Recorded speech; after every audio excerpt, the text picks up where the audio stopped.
Bring my fruit, so. I'm coming here. Let me check.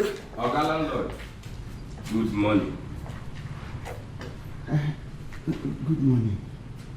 Good morning. How are you? I'm fine, sir. Good morning. Good morning. I came to see you.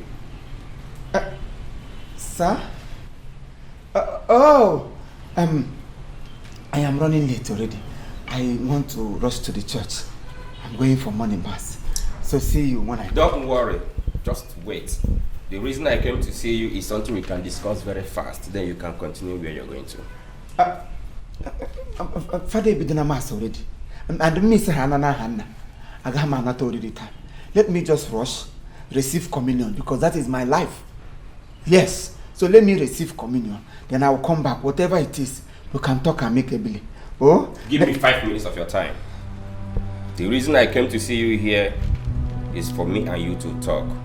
So you can give me a space where I will build my shrine. Huh? I said a comfortable place where I'm going to build my shrine. In this compound? Are you deaf? I was, but I wasn't now. But shrine. In fact, yesterday I didn't even tell everybody. I was about organizing a meeting for the whole compound.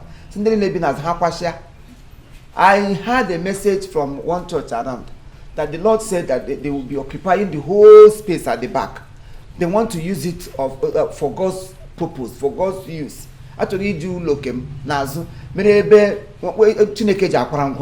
I was about coming to tell you that I said after the morning mass, when I must have received communion, to come to you to tell you that I'm going to refund all the money you paid when you packed in. I am a good man, a peaceful man at that. I want to refund you all your money so that you can do labor. Can the church in Wikabata? Eba will be being Kenna. Oga landlord. Sir. Oga landlord. Sir. How many times did I call you? 2 times, sir. What table now for Amaron Ije anya? Nwoke lụrụ nwaanyị mụta dị ọkpara nwunye emecha nwụọ ọlụọ nwaanyị ọzọ na amaghị oge dị ọkpara arụ na oge lụ nwaanyị nwunye nke ahụ ọ nụrụ anụ egbude. The gods have decided that I'm going to live in this compound forever.